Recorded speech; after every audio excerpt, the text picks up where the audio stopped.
I have been very disappointed in how so many people who have made careers in decolonial studies, how reluctant it seems they have been to actually be public about the ongoing genocide in Gaza.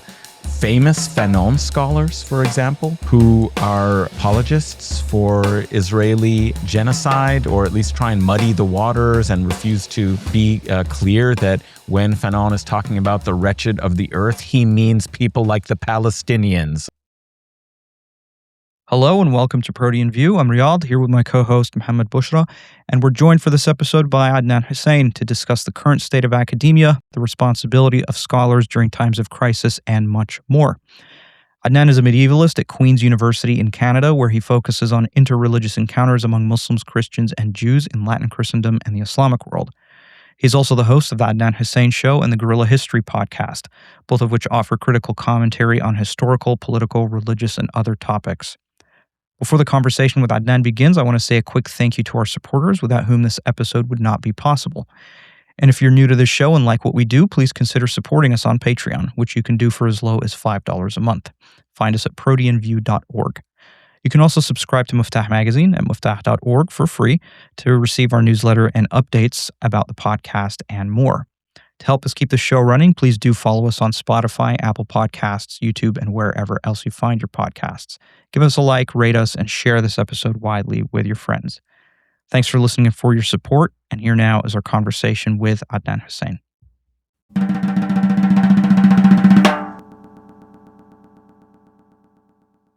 Thank you, Adnan, for joining us. Very excited to talk to you. I'm wondering if we can start on the topic of this new report. I know none of us have read it super closely, but it is of interest to me and of interest to many people currently because of the subject matter. Have you had a chance to read it? I don't know if you looked at it. I took a look at it, read about the half of it, so I'm familiar at least with how they're setting it up. It looks interesting and worth reading thoroughly to think about, but I think I have a sense of what they're trying to do. Yeah, I was just reading it before we got started recording here. It's basically, as I understand it. So first, let me just say for our listeners, it's a new report circulating titled "Report on the State of Scholarship in the Humanities and the Humanistic Social Sciences." I'll leave a link to that report in the show notes.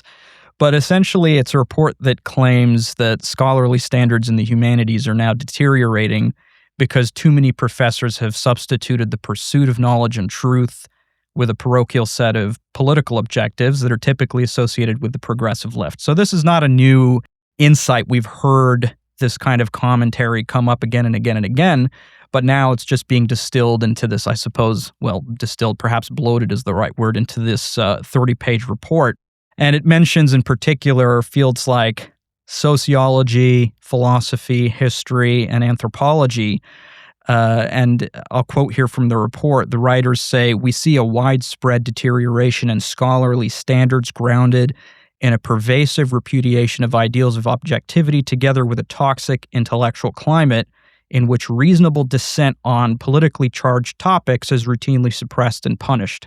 And then they go on to claim that an indispensable condition for serious scholarship in any area is institutional openness to a range of ideas. That openness requires firmly resisting any effort to judge scholarly work based on its conformity to a priori ideological constraints. Now, I think on some level, perhaps on a very basic level, like, yes, we all value academic openness and we all value collegiality and other such values.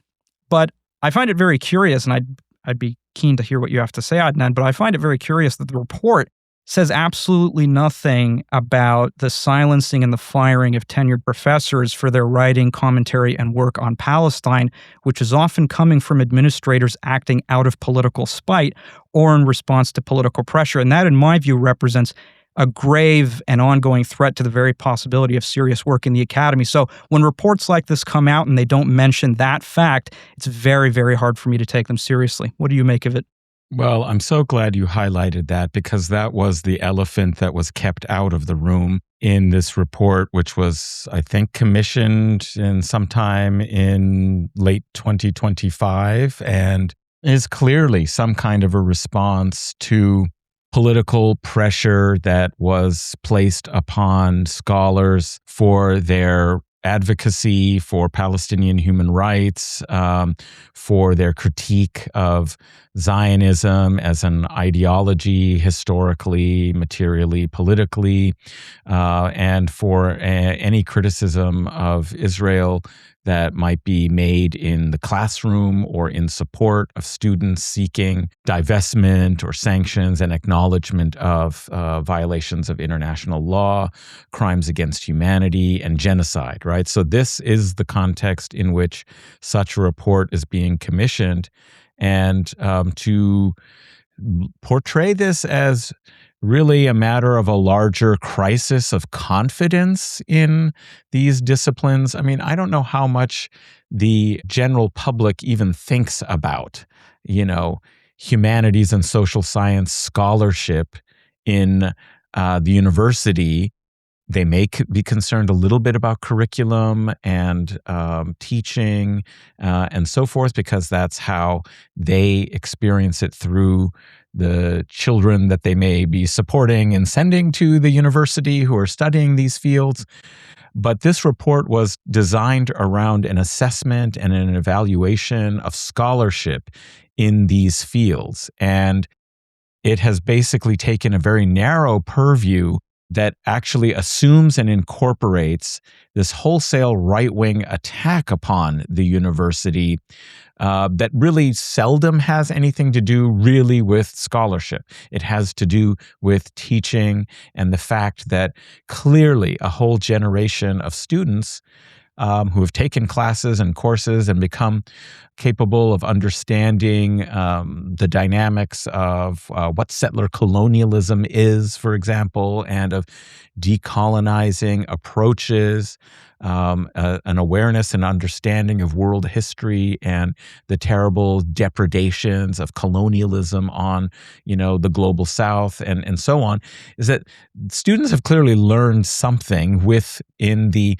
last 30 or 40 years in which curriculum has changed. This is not so much just about scholarship, but how curriculum has changed to incorporate the perspectives, the experience, and a general analytic that critiques the Eurocentrism of how these disciplines had organized themselves curricular before, and now includes like courses on decolonization or anti-colonial movements, or the movements for liberation, the anti-racism struggles in first world or in kind of Europe and North America.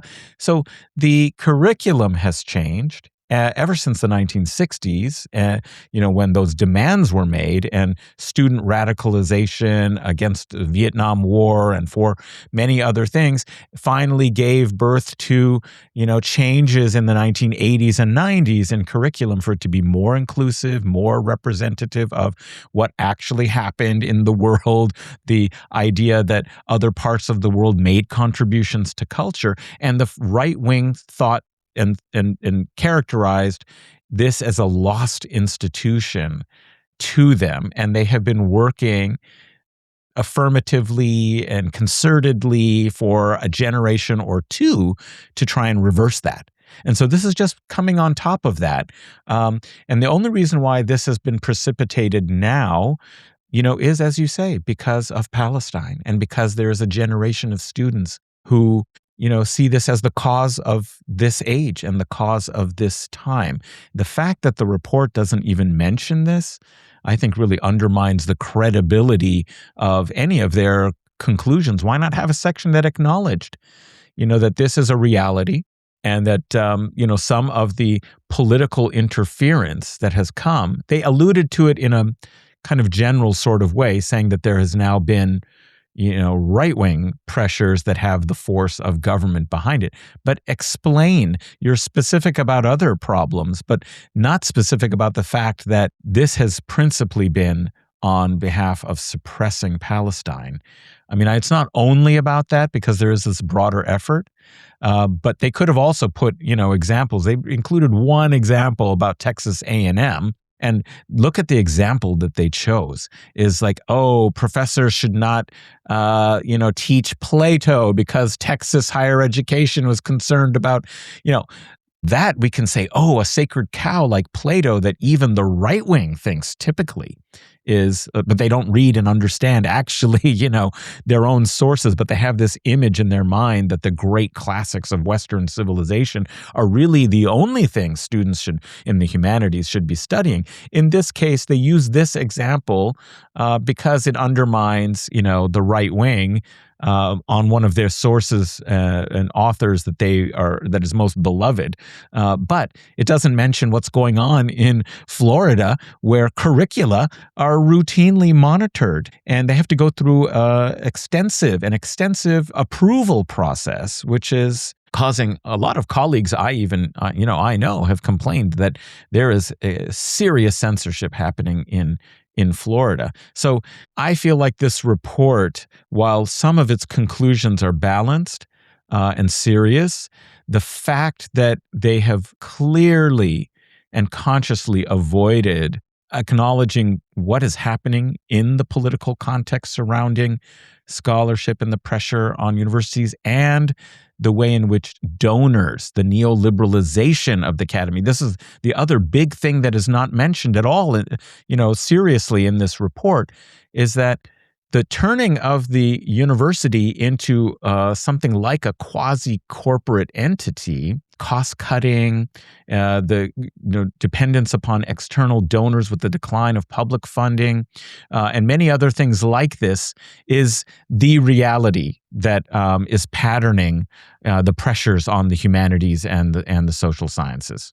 Yeah, I completely agree with you. And I think the omission of Palestine in that report is especially glaring given the willingness of the writers to quickly blame what they call the encroachment of progressive left politics into the academy. I find that quite interesting for several reasons. First of all, just the historic fact that the academy has not been populated, in my view, by the progressive left in large part. I think there are a number of liberals and center of left figures in the academy, but to say that it is largely populated by the left, I think, is a mistake.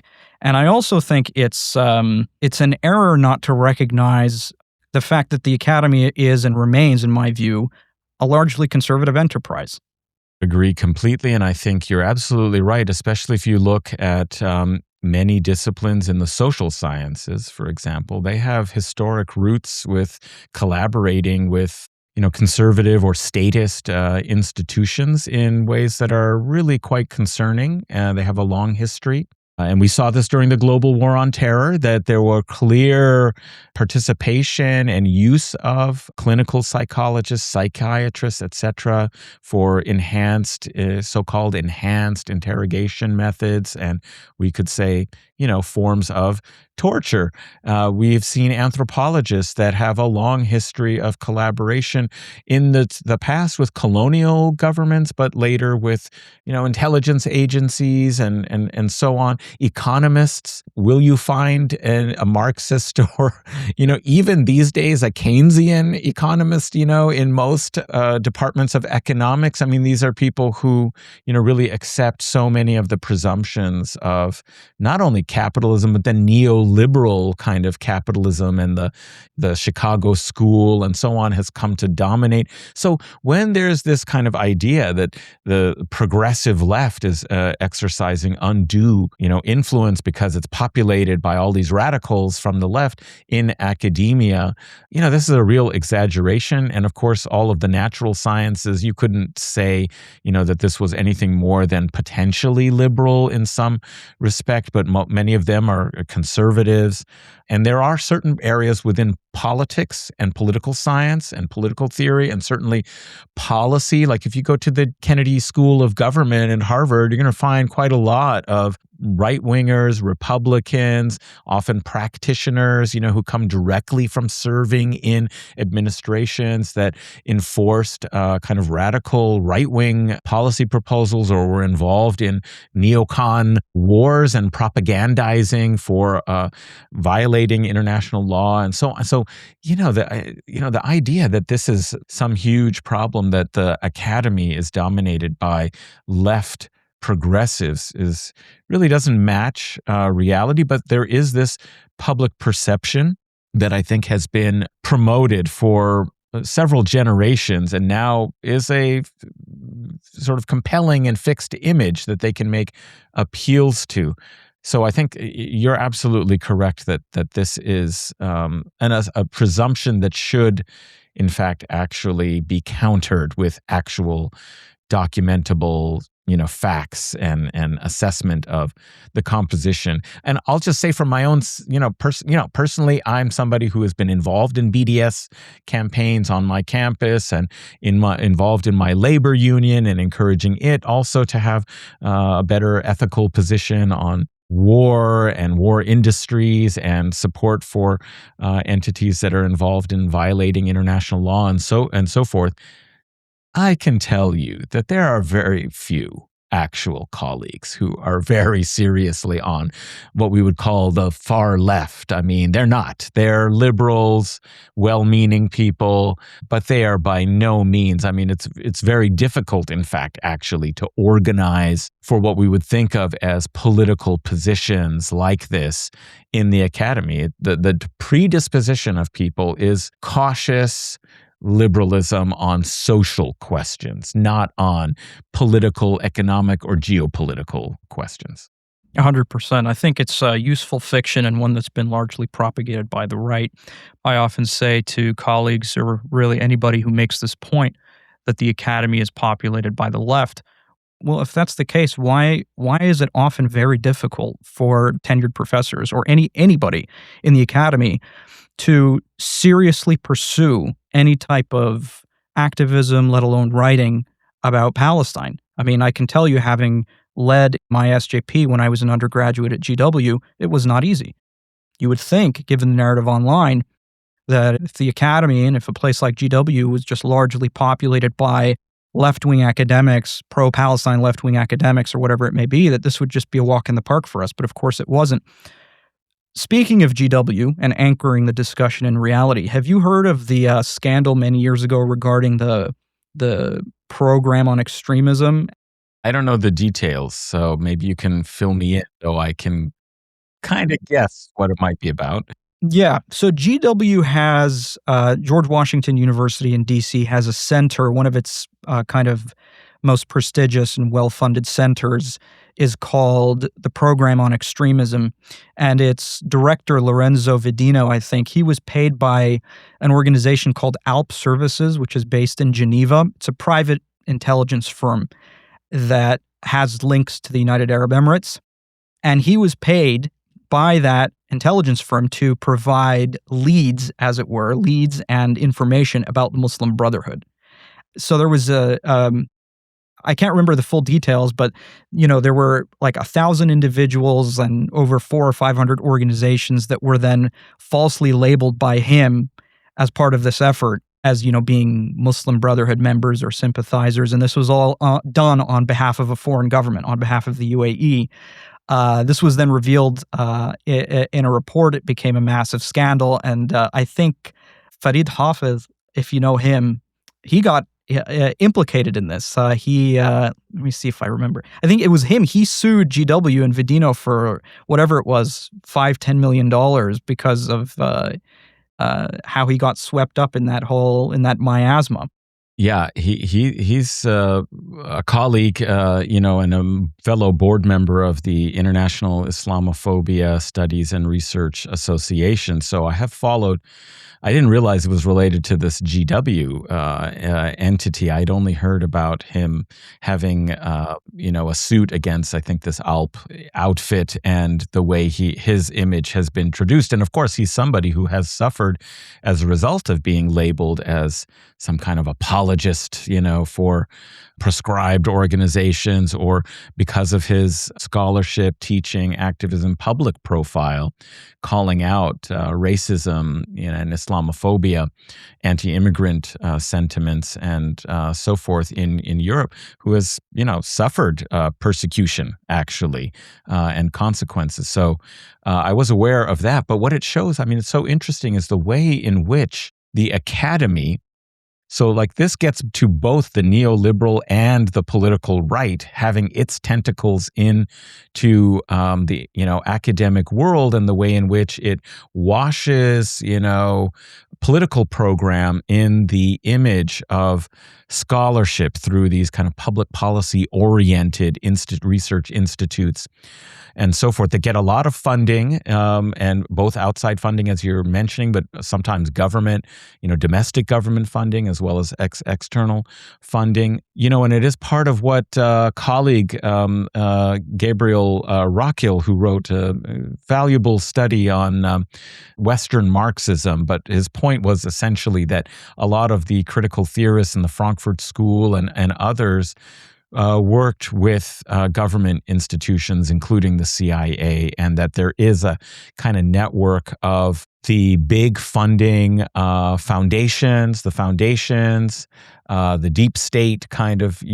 government agencies, Department of State, CIA, their offices of research and so on, and academia. And that this is a kind of mutually reinforcing network that can be used to promote an ideological program in the frame of scholarship, but also use, fund, and promote scholarship that helps serve these kind of state repressive purposes. And the fact that it's involving the UAE in this case is really interesting, because a lot has come out about how the UAE is deeply implicated in funding a lot of the Islamophobia industry, right? Because they are essentially a version of Muslim Zionism allied with, the Zionist entity itself, politically, geopolitically, but also in producing Islamophobic discourses that they themselves are trying to construct. It's sort of like it's very interesting. It's almost like late stage Ataturkism. It's like they went through their phase of rationalizing the state, both under the, colonial aegis of the British, and then in the immediately post-colonial sort of period through Islamic legitimacy of various kinds, tribal Arab identity and Islamic legitimacy. And now, as part of their integration into a Western modernity, they have had to basically adopt a kind of hostile anti-Islam sort of protocol, and, are among the worst sort of funders of the Islamophobia industry. I think even this most recent Unite the Kingdom rally, and Tommy Robinson, who is one of the greatest sort of white nationalists of the UK, whose links to Zionism and funding, is very clear and obvious. But I believe there were some allegations that there might have been sources of funding coming from Gulf sources, including possibly the UAE. I don't remember the details, but I remember seeing this being discussed in various fora and so on.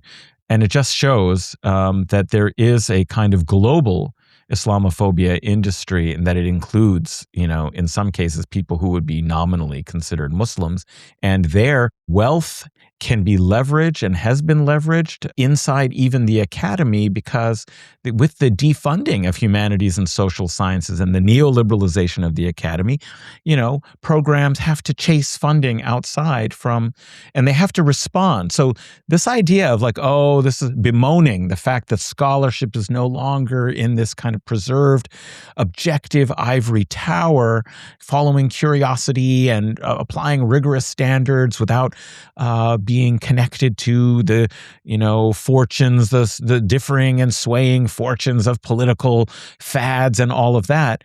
No, in fact, actually, when you defund and make them responsive to funders from outside the university in the neoliberal academy, in fact, you are actually importing then political programs far more than these so-called pressures from the left. I mean, the priorities are being set by security, discourses on radicalization of Islam and Muslims.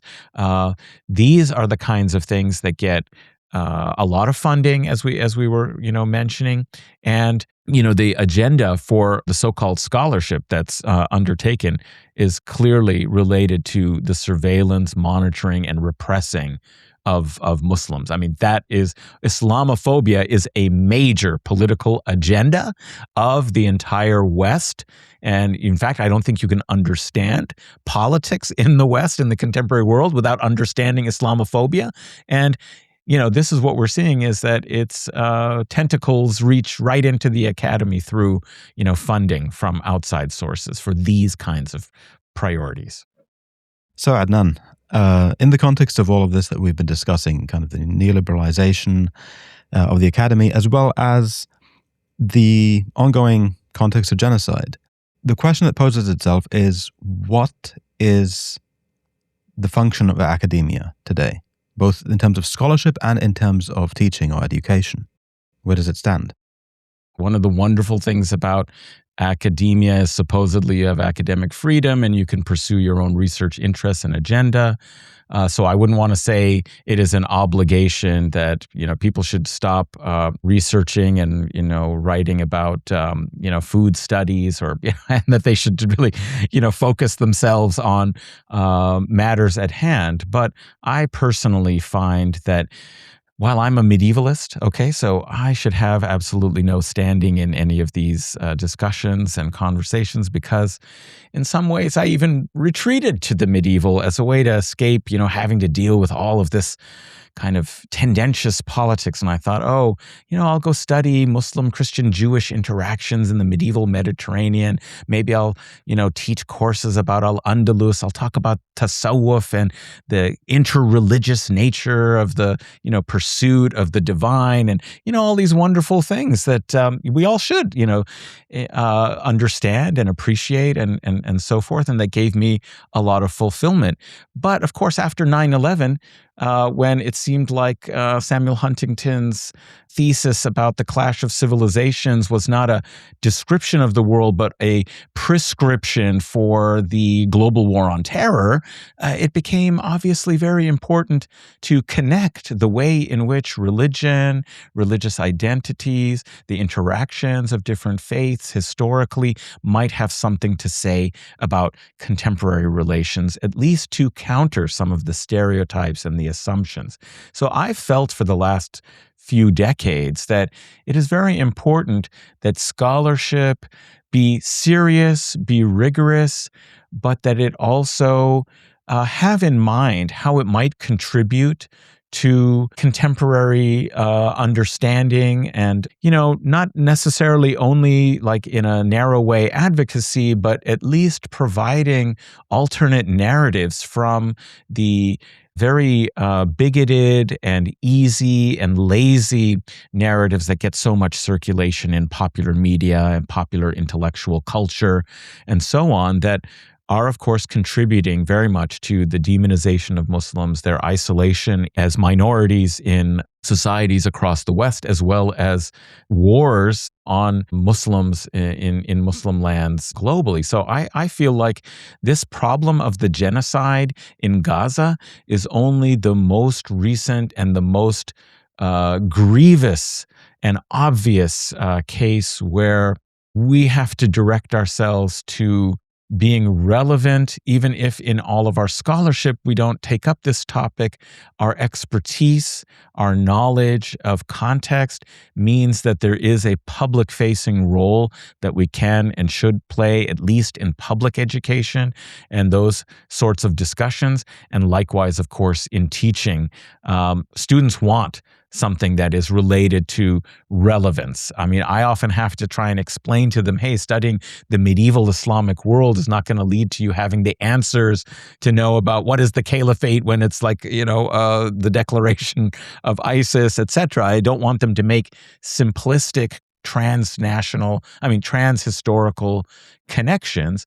But I do think that having some deeper knowledge and background will be helpful to anybody in today's world, and that we should guide and direct our teaching as well as public education towards being relevant, even if we pursue our own projects. I mean, we can't all make everything that we study for research into something addressing contemporary public policy concerns, but we should conduct ourselves with an eye to contributing something to public education and public discourse. And I will just say this, that I have been very disappointed in how so many people who have made careers in the so-called decolonizing, decolonial studies, how reluctant it seems they have been to actually be public about the ongoing genocide in Gaza. These are people in some sense who have profited not just in the academic sphere, but have gained reputations that are broader and beyond the academy. And the fact that you have some people who are famous Fanon scholars, for example, who are apologists for Israeli genocide, or at least try and muddy the waters and refuse to, be clear that when Fanon is talking about the wretched of the earth, he means people like the Palestinians. Okay, so to my mind, the situation has become worse than that. Many people who could make a contribution, but their research doesn't really specifically address these kinds of situations, haven't adopted some kind of more proactive role. It's that even people whose main scholarship is actually on questions of settler colonialism and its critique, who have a kind of veneer of being kind of active and engagé, have retreated from a moment when it is absolutely crucial that even intellectually we be clear about what's happening, what genocide means, what settler colonialism is in the public sphere. So you mentioned the role of public scholarship, and we obviously invite our listeners to check out your YouTube channel, which you've had since the beginning of last year or so. One question I wanted to ask was, what was your objective kind of setting up this YouTube channel? What were you hoping to achieve with it? What have you managed to achieve? And going back to that question about the kind of role of the academy and scholarship and education, what do you see as the difference between the two? Like the thing that you do in terms of at least teaching in the academy and what you do on the YouTube channel? And what's the crossover point, especially in today's climate where the role of the academy is changing? Yeah, excellent question. And I should say that, I've been co-host of another podcast, just an audio podcast for about 5 years, called Guerrilla History, which was an attempt to study and use history as, as a resource for struggles for social justice and movements around the world that, very often history has been underutilized as a source of inspiration, a source of learning from failures and from successes, as part of contemporary social movements where very often people are almost, it's as if they're reinventing the wheel, and maybe there would be capabilities that would be enhanced if they took some lessons from previous generations of activists, workers, students, etc., people fighting against colonialism. So I'd been doing that already. As a historian, I felt it's important, even though it's not my area. Again, I'm a medieval historian, but we invite a lot of guests, scholars, to share their historical scholarship, research, and understanding for a wider public. So I'd already been doing that, but we hadn't been doing anything on YouTube or in video format. And I always thought that, we should find a way to share this knowledge on a platform that seems to be even more popular in some ways for certain kinds of audiences, especially young people. And so I started this channel on YouTube basically for that reason and and two other reasons. One other reason was that I also had a different podcast called The Majlis, which was associated with the Muslim Society's Global Perspectives Project I'd been directing here at Queen's to sponsor research, public lectures, and so on, because there's very little curriculum and very few people who study and teach the Islamic world at my university, Queen's University. And so this was a way of trying to have a broader impact, make space for, and also try and appeal for the relevance and the need for more faculty and more courses and so on in educating people about Muslim societies globally. But when gosh, I don't know why am I blanking on her name? The very famous UN Special Rapporteur for the occupied Palestinian territories, Francesca Albanese. When she came to give a talk in fall 2024 here at Queen's University, I wanted to, with her permission and with the organizers and inviters' permission, wanted to record it so it could be an episode to share with students who couldn't make it, as well as, for a larger audience.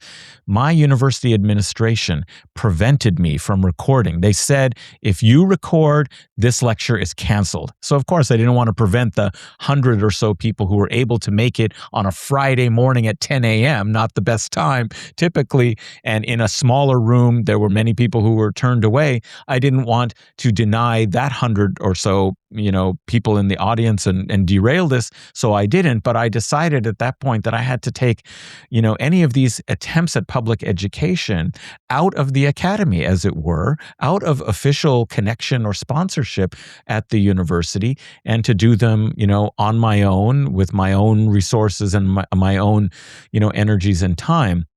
And so that was another very important reason to try and establish the channel.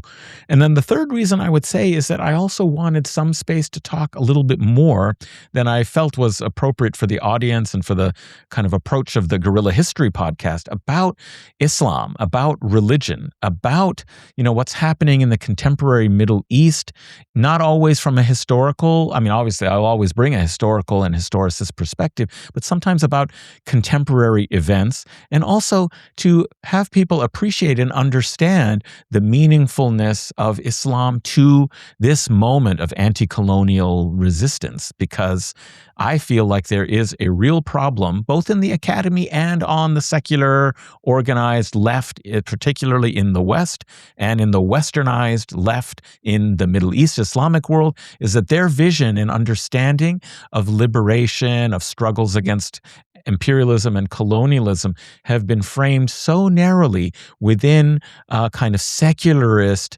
orientation and imagination that it was inhibiting genuine understanding of and solidarity with the vanguard of our time in terms of confronting the evils of colonialism and imperialism. And that this is, a real problem, that has to be overcome. And if I could contribute in some ways to some intersection between these kinds of communities, and also I felt like there's not a lot of great Muslim content, to be honest.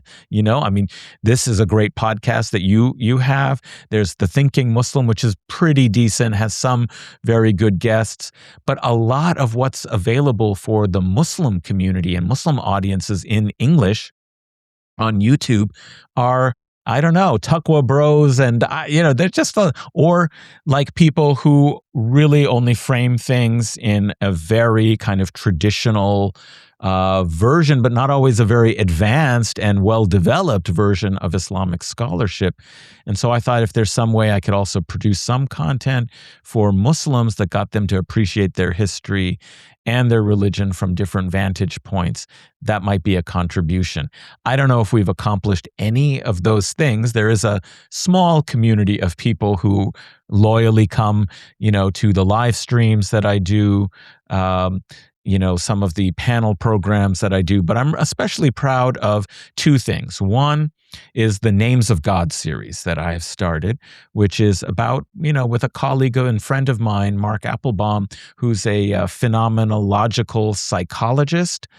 And, with my background in, medieval Islamic intellectual and spiritual culture and tasawwuf, that this would be an interesting thing at this time to explore how one can use the names, the Asma al-Husna, as some kind of mechanism, whether you're Muslim or non-Muslim, for spiritual, emotional, psychological growth during this period where we're facing so many challenges of despair, of materialism, of confusion, that might be something that would be a resource for people, inshallah, right? And that's because the names themselves have this beauty and this power, and if we could elucidate them in our own way without it only being from within the Muslim tradition, but how it connects with a broader understanding of psychology and spirit, that could be helpful. And the second one is the kind of individual interviews with scholars like Yaqub Ahmed, who I interviewed recently on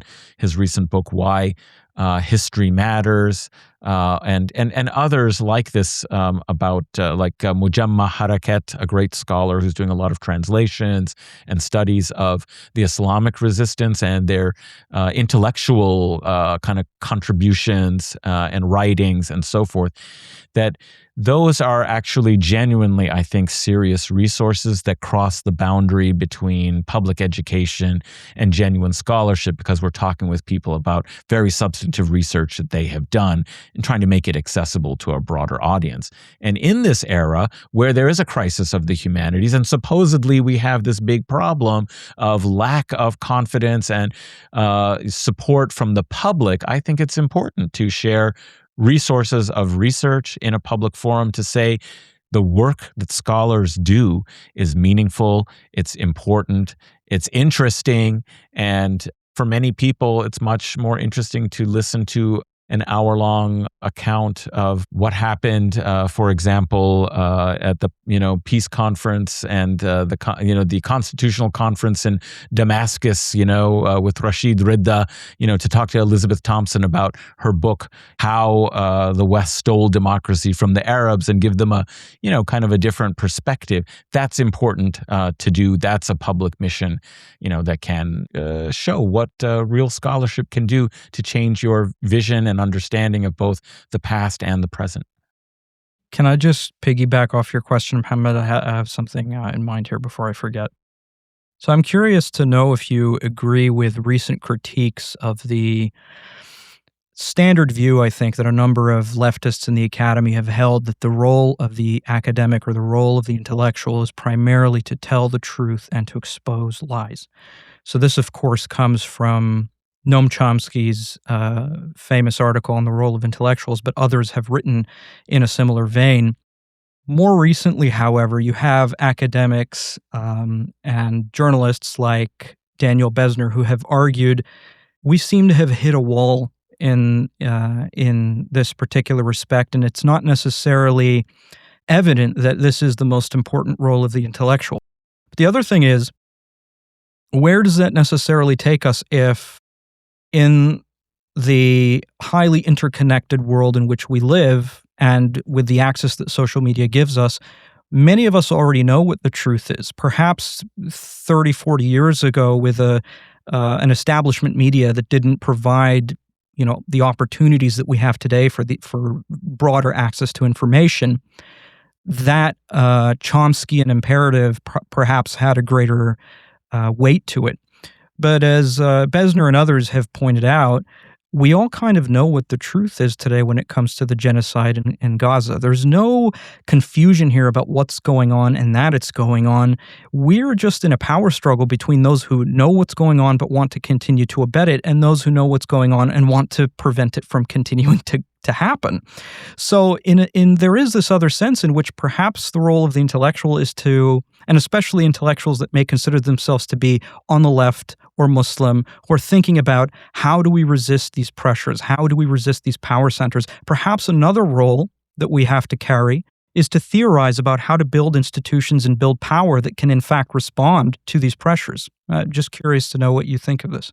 Yeah, really thoughtful suggestions. I think you're right that the reality and access to sources of knowledge and information are much more widely available, from the perspective of those experiencing these events. They're able to post, and this has been absolute godsend for people being aware and understanding what's happening, the reality in the genocide in Gaza, for example, when mainstream media has occluded, what's happened, what's been happening. So, yes, we do have access to that. I think there's still a role in terms of critical assessment of, as a historian and, and also Islamic studies scholar. I mean, there's always the tawatur, kind of question. It's like, that you want to have multiple sources and critically examine them to be able to put together as comprehensive and clear a picture as possible,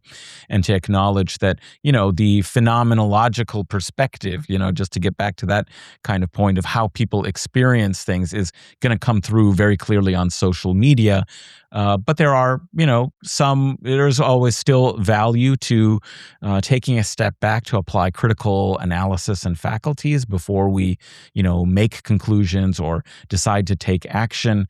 So there is a role for scholars who have a lot of context and are able to bring some of these trained methods and ways of thinking and also contextual knowledge quickly to bear to be able to help us understand. So I wouldn't say that there's no role, but I think you're right that maybe there are other things that scholars, academics, intellectuals can do. And one is less about this kind of abstract loyalty to the truth. And I think, I would come back to kind of interesting, by a great humanist Palestinian scholar, Edward Said, right? He wrote a wonderful short book, Representations of the Intellectual. And he had some interesting remarks about, yes, of course, distance from power. But his point was it wasn't just distance from power so that you could be truthful and not be corrupted by association with power, in this kind of idea of just neutral objectivity or isolated disinterest of the ivory tower, which is one vision of like how the intellectual and the academic should serve truth, but that they should take a critical and oppositional stance to power, because that's a role that the critical faculties and knowledge of the intellectual can be best used to clarify, what is the right thing to do. And there is a moral question here as well. And the oppositional role is a very important one, is that you should subject power and authority to rigorous critique, questioning, analysis, and that is an uncomfortable thing to do, because it's much easier to align oneself with power and project their truth. And so there's a moral kind of critical responsibility to take up an oppositional position. And so that's one thing that I think, scholars, intellectuals should keep in mind. And the second thing I would say in a very specific way is that building institutions, I mean, it's very hard if you're just an employee within the academy. How do you really build institutions? It's clearly not in your hands. Administrators have become completely professionalized. They are no longer your colleagues who just rose up. They are a professional class that circulates laterally and at the upper levels from institution to institution, applying the same neoliberal program of cost cutting and reform and so on, and managing. And they do their same, strategic vision planning documents that all say exactly the same thing. They are no longer representative of the scholarly mission. They are pure pure administrative managers of corporate neoliberal entities, right, that serve different kinds of purposes. So the question is, how does one, when you're, in this precarity, these positions are becoming more precarious, more and more of the people who are teaching the classes are on temporary or short-term contracts. They're not full-time, tenure track, faculty. That is disappearing increasingly, especially in the humanities and social sciences, unless you manage to do some form of criminology, or, terrorology, or, something like this that can fit kind of state priorities and corporate priorities. So how are you going to build these institutions? It seems to me we do have these platforms. I don't know for how long we will be able to have our say on these platforms. But while we have them, there is an opportunity to start modeling different forms of academic, knowledge, teaching, and community that's responsive to communities of practice, and start working. I mean, it would be wonderful if we had the resources to be able to start our own institutes and teaching. I'm experimenting with the idea of offering more of my courses in some kind of public platform. Like I'm going to be teaching a Crusades course. I'm teaching a, Middle East survey, and I haven't taught it for a while. It's time to relaunch it. I'm doing so with an eye to, is there a way I can record my lecture, put it online, and then have a course with the public that if they want to discuss, like you can watch this and you can get the basic information, but if you want to have a more enriched experience of discussion, sign up and we do what we do in class, in seminar style. And, just like, let's make this knowledge much more publicly available. I mean, I'm thinking also my own interests, research interests, Ibn Khaldun, I'm working on a project on. I was thinking, the best thing for me and for others would, in some ways, have an Ibn Khaldun reading course. We go through this. That'll so refresh for me. There'll be dialogue, discussion. So I think these are the kinds of things we can start doing to make knowledge and understanding from the rigorous perspective of scholarship and teaching that we do in our classrooms in the university available in a different form for community, for public. Who knows if there's like an interest, out there. I get the sense there is. They may not find out about it. People's lives are so kind of disrupted and busy and all of that it may be difficult to really reproduce the intensity of what you can get in a course. Although now my students are always so distracted too. I don't know, is it better, the communities online that actually want to be there versus those who are doing it, just for a degree? Who knows? But I think, it's an opportunity maybe to do things in a different way if we have that sense of public mission. So there's a few questions that I wanted to get to. One, just immediately kind of responding or picking up on this that you just discussed. We discussed the conditions of academic precarity under neoliberalism. What might one say to kind of young and up-and-coming academics who maybe they recently finished their PhDs, they're trying to get into the academy, but again, are just faced with these temporary contracts. And they want to also, be involved and do things like these things. Like, let's say, again, one of the standard advices now online is, design and sell a course online. But again, that involves creating an online presence, creating maybe an online persona, streaming. And it's a lot of grinding without much of an income. And again, especially if you don't have the kind of luxury of being able to have any kind of salary, let's say, to fall back on, this is literally going to be your income. It becomes increasingly difficult because at the end of the day, it's kind of a gamble. Maybe I can actually tie it to my other question. You were discussing what you're doing with the YouTube channel. As you can see, some of the things that perhaps you are quite enthusiastic about, you said the Names of God series. Just in terms of views, it's getting way lower views than some of the other stuff that you do, right? So, and I've obviously that is on the one hand the kind of nature of YouTube is such that certain things get picked up on more than others, but also it's to do with the audience and what they are interested in. And I notice it's not only the Names of God, but like a lot of the, I guess, more overtly Muslim stuff, that you wanted to do about Ramadan or fasting, or it just people don't seem to be, they're not tuning in for that, right? Yeah, no, that's interesting. How does one get to be Roy Casagrande? I mean, this is the question. Is he obviously got in early, and for some reason, which I find very mysterious, he is extremely popular.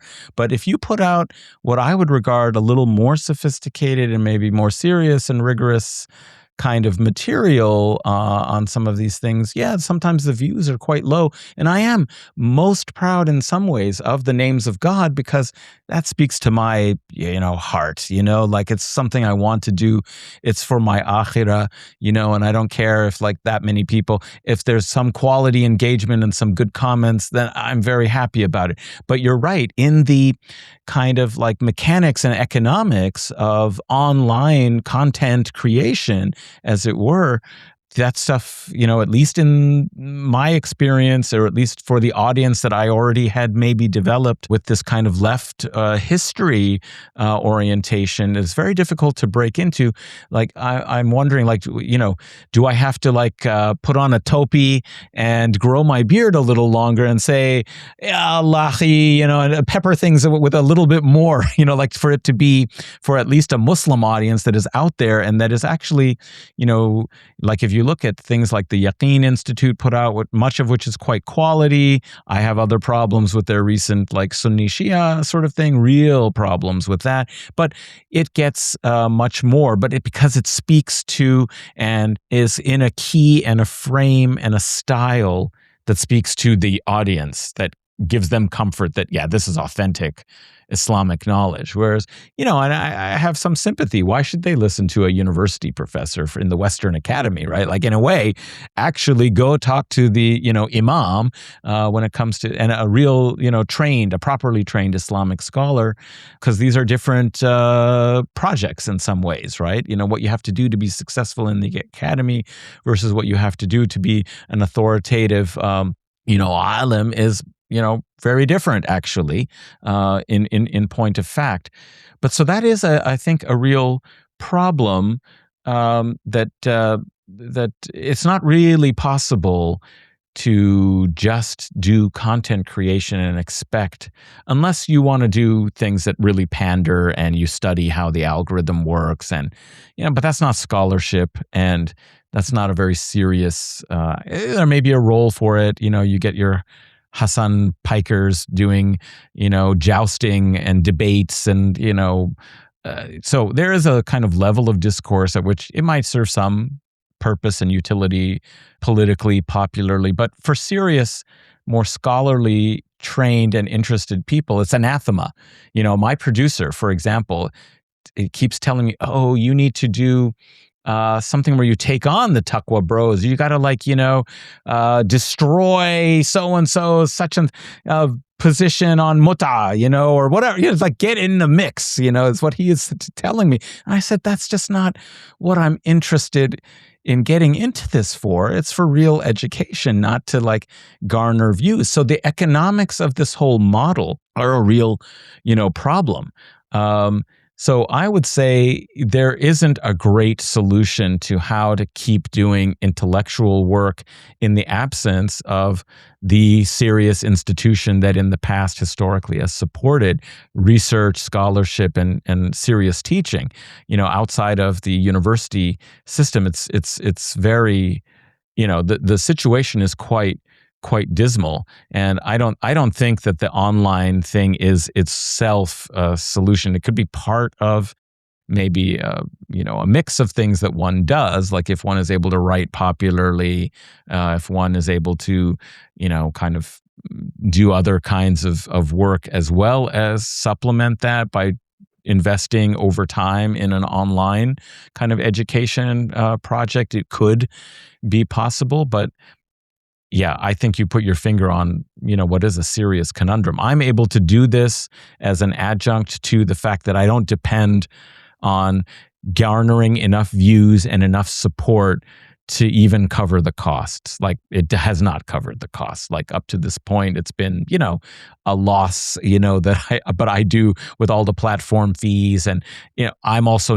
I don't have the time, and I'm not as gifted in, doing my own editing and making my own, posters and thumbnails and doing all of that. So I do have to depend and, pay for, services and so on. So, it costs me to do this. It's not really, unless one can do all those things and you also have an eye to making sacrifices on what you think are the rigorous points and approaches that you would take to appeal to a mass audience. It definitely doesn't actually pay. I think a lot of kids growing up think that they could be an influencer and that's a career. And unfortunately, it seems to me like that is even less likely than it was in the past to be a Hollywood actor or something. Like, it's like even harder, than that. So you're absolutely right, Mohammed, that there isn't kind of a clear path out doing this kind of online work, unfortunately. A related question, again, going back to this question of what is the audience interested in? You briefly touched upon this fact that leftists, by and large, tend to kind of either misread or misunderstand the kind of Islamic dimension in a lot of what they otherwise follow keenly, the kind of Islamic resistance in Palestine or in Lebanon or Iran resisting imperialism, etc. There's obviously various different approaches they take typically to dealing with this. On the one hand, they kind of just sometimes might paper over that Islamic dimension. They just don't talk about it, they ignore it, and they just want to focus on the anti-imperialism of it all. Others would do things like, again, looking at Palestine, they will only focus on the kind of few remaining leftist groups in Palestine, like PFLP, and to the exclusion of the kind of Islamist groups, and also to the exclusion of considering the Islamic rhetoric in groups like the PFLP. How does one bridge that gap in terms of speaking to a lot of these people? Because sometimes it's kind of like, it seems like speaking to a brick wall. Sometimes it just seems like they're just not interested.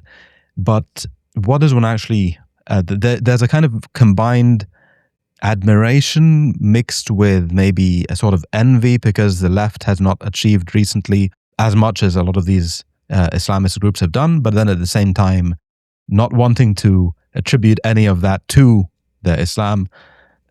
How do we kind of understand this, and maybe what might be, in your experience, an approach to bridging that gap and talking to these people in a way where they might be able to see more of what we see? Yeah, really, this is one of the things that I try and think about a lot, and yet I'm not so sure I've been successful. I think I have somewhat segmented audiences, like and the leftist, secularist, anti-imperialists. Maybe they just tolerate that I sometimes talk about those things and ignore that because I say a lot of other good things that they think are interesting or bring historical insight and political analysis. So this is a conundrum, but I do think that there is this admiration, as you're saying, in many quarters, and also a defensiveness for some others who are invested in other kinds of leftist movements. And I feel like that is part of the kind of apologia for Venezuela these days, is almost like, well, we got to have something to ourselves that isn't just this Islamic resistance, and so we have to say that there still is the Bolivarian revolution, even though there's a lot of countervailing, evidence and so on. And, I'm sympathetic to the idea that, like, accommodations may have to be made. We're living in the real world, and kind of U.S. power, especially in the Western Hemisphere, is a serious thing to confront. But what I take from it is saying, but then this should lead you to appreciate and be curious about trying to understand, what is it about Islam and, even specifically, you might say revolutionary Shi'i theology, the way it has been interpreted now, that is giving so much support, so much defiance, is inspiring, people, is enabling the key which is willingness to sacrifice. There has been no anti-colonial movement that has been successful that doesn't acknowledge and understand that we will have to make sacrifices and we will suffer because, Western empire will inflict massive pain. They have no compunction with genocide. So they will cause extraordinary damage.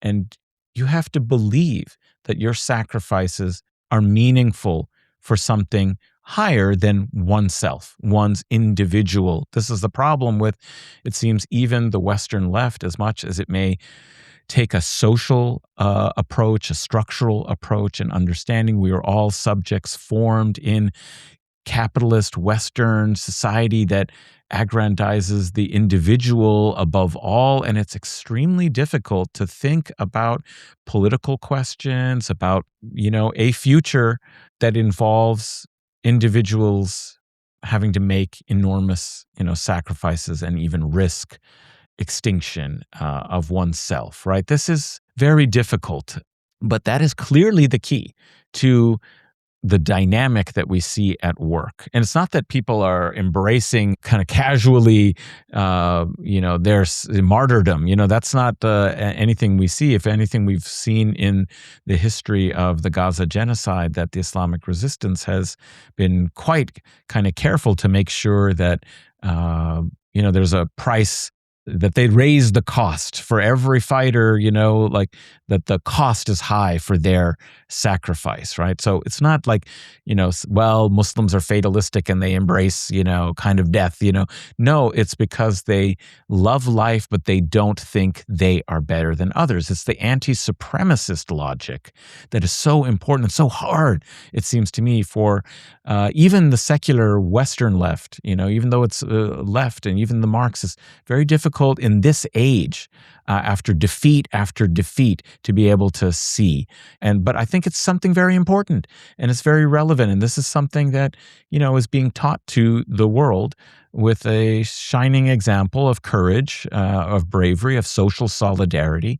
So I try to emphasize that we should appreciate that even if their vision of the just society may have some differences, why can't you think, if you're able to see China, many of them, as a socialist society with Chinese characteristics, why can we not see this as a liberatory, anti-colonial movement with Islamic characteristics? I mean, and then we should just appreciate what is the role, what is the contribution that the Islamic characteristics are making at this moment in history? What can we learn from that? Nobody has to adopt Islam, to gain the benefit of actually appreciating what these values are, and if they can reproduce them in culturally meaningful ways in their societies, that's what they need to do, actually. That's what the call is not you have to imitate, Islam or become a Muslim. That's the only, road to resistance.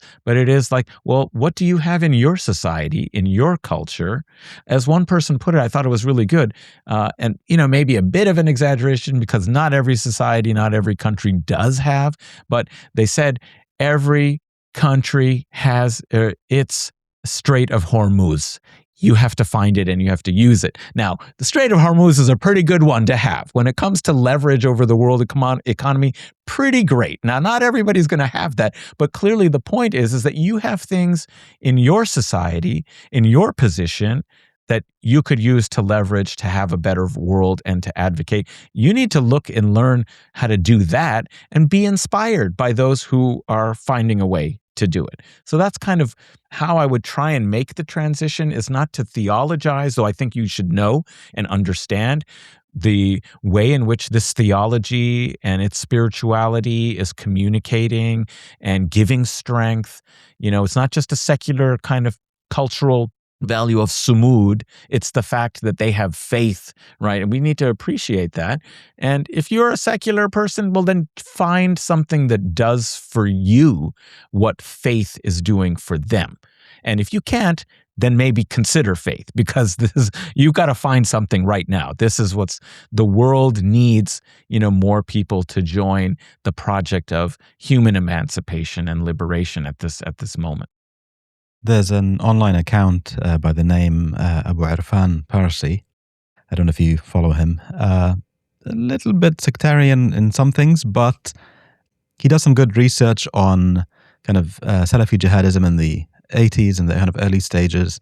And he's made the argument that revolutionary Shi'ism and kind of early Salafi jihadism were kind of like ideological brothers or cousins. And they were very close, both in terms of kind of aims and objectives of kind of anti-imperialism, and also even institutionally. You know, they had some crossover in the Afghan war and also in Bosnia and elsewhere. One thing that you have once mentioned is this idea that perhaps Sunnis need to become politically Shia.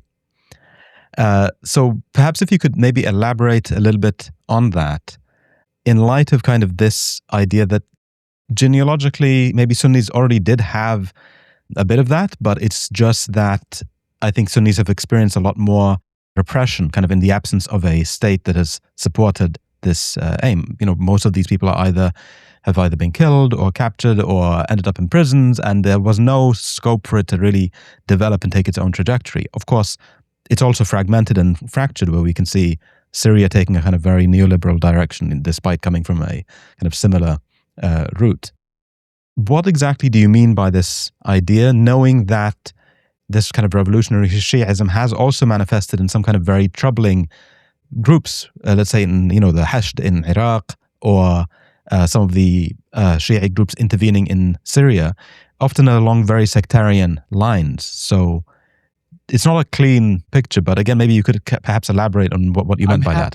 Yeah, I'm happy to do so. And I think it's so important at this moment to try and move beyond these kind of sectarian divisions, which is why I mentioned that I was so disappointed with, a lot of online content from Sunni scholars in the diaspora. And of course, I'm sure there's so much in Arabic that I don't consume as frequently as I should to, have a broader perspective on what's happening in Sunni Muslim kind of circles. But certainly in the Anglophone sort of sphere, I've been disappointed by attempts to talk about Shiism in this moment and Iran in this moment, because there is a real defensiveness by Sunnis for the fact that they have not been in the same position of resistance, except for our brothers and sisters in Palestine, right? So right now there are only two schools, two madhahib, madhabain. There's, madhab al-muqawama and there's madhab al-imbitah. You're either in the side of the school of resistance or the school of subservience and humiliation. And that could be, Sunni, Shia, or it could be people without religion, secular, etc. There's a full range. That to me is the important division in this moment. And those who want to theologize or sectarianize the division, I think, are missing both what's attractive to Sunnis about what their Shia brothers are doing, and also those who think that we should be concerned about Shiism. I think the interesting thing that establishes this point from my perspective is Shiism was always considered apolitical.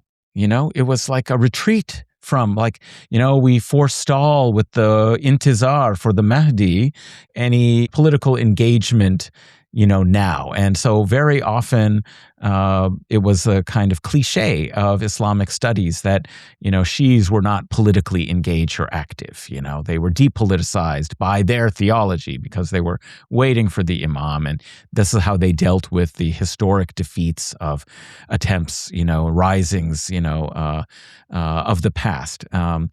And that they had reconciled themselves to this position in history, waiting for a kind of salvation at the end of time with the coming of the Mahdi. Well, that all changed, with the 1979 revolution and, of course, the precursors in starting to think that, we're waiting for the Mahdi, but actually we could be actively doing something about preparing the ground, right? And so what happened is that the very same theology was transformed in its political meaning as a resource for active engagement in reframing society under Muslim values.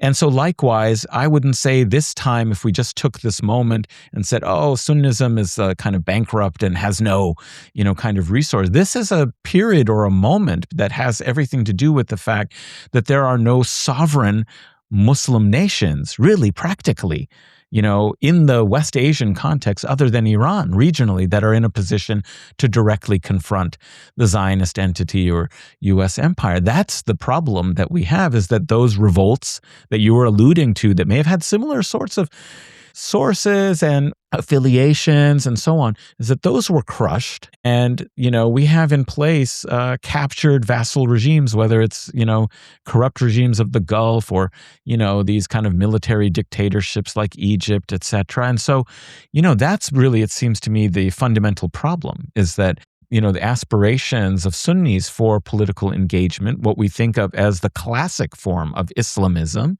has not had a direct route or outlet or path in which it has been able to express a sovereign vision for society. So that seems to me the main, important, division.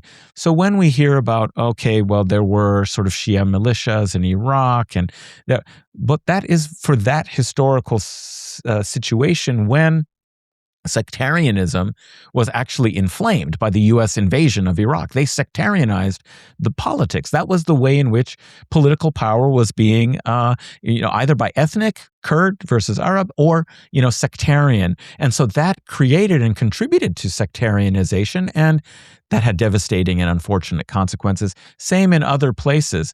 What we should be trying to do, I think, is really emphasize Muslim unity and, believing that Islam presents possible alternatives to political society, to economic organization, and, social life, and religious and psychological and mental, development, and that it has resources and that those need to be developed, exploited, implemented, and so on. And if we stay with that kind of broad sense of unity, which is against kind of liberal Islam that reconciles itself to Western capitalist, multicultural, liberal society, which is kind of Islam in sort of name only, or takfiri kind of jihadism, where they are much harsher against other Muslims than they are against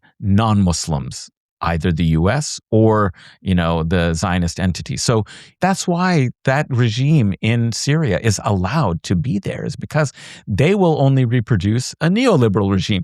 They are not going to say over there, you know what, Islamic law says the resources under the ground belong to all the ummah, so we socialize that. They're not going to say, water is a public resource. We have a system for apportioning it with fairness and with justice. No, they will sell the entire country, its resources, to the highest bidder outside of the country.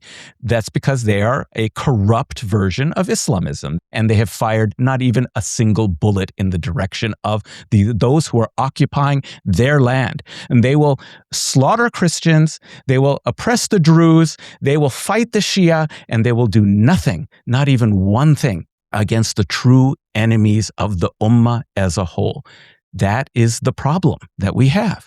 So this sectarianism is the biggest danger because it undermines unity among Muslims. And the accusations against the Shia, these are minor, kind of particular episodic things, but the whole character and direction of the Islamic Republic of Iran's revolution was meant to be Islamist in that broader sense. Khomeini was among the least sectarian in his orientation of modern Islamist sorts of thinkers, it seems to me. And this is all forgotten by Sunni supremacist bigotry. I have to call it out, is that there is a lot of supremacist Sunnism. I'm a Sunni. I believe in love of all the companions of the Prophet. I have my issues. I don't think it's good to curse them. But it seems to me that really the problem relies mostly, fundamentally, with the Sunnis right now. They need to get back in touch with the pan-Islamist kind of broad sort of church of the early Islamist kind of vision against empire, what I see happening, unfortunately, is a lot of apologia. And I recognize that it's because we don't have sovereign countries in any part of the Arab Middle East right now. But to my mind, if we continue to inflame these kinds of critiques and emphasizing differences theologically with Shiism, when we don't instead embrace the fact that there are two schools now, we have to choose our side. Are we on the side of resistance, or are we on the side of subservience? That's the decision that we all have to make. It's a very clear one, in my view. I hate to stop it here. I really do, because I'm sure Mohammed I certainly have many questions I'd love to ask as a follow-up, but we're out of time, that's unfortunately. Where I got kind of controversial, so I'm sure you have other thoughts and you would have, other things to say, because I went to sort of maximum, like, let's get together and not emphasize these differences. Well, we'd love to do a part 2 if you have time in the future, or perhaps we can do an after show discussion. But we're going to have to stop it here just because we are out of time. But Adnan, thank you very much. It was a great conversation. Well, I thank you so much for the invitation. Inshallah, we'll have other opportunities. I love your podcast. Bring on great guests and scholars, and you ask wonderful questions. And I actually think I've talked too much. I have much to learn. I mean, Mohammed is a great scholar of Salafi, Jadidism and others. And so I would love to continue the conversation and maybe learn more about other perspectives as well, inshallah. Well, thank you. Inshallah. We'd love to have you back. Great having you, Adnan. And to our listeners, we do hope you enjoyed this episode, and we welcome your comments, feedback, and suggestions. Send us an email at proteanview@miftah.org. If you're hearing this on Spotify, Apple Podcasts, or YouTube, we'd really appreciate a 5-star review or a like. This helps improve the visibility of our show. With your support, we can keep Protean View running and gradually improve it. Visit us at miftah.org and navigate to the Protean View tab to see all our episodes, and follow us on our socials using the handle @ProteanView, including on Patreon, where you can become a paid patron and receive exclusive content. Until next time.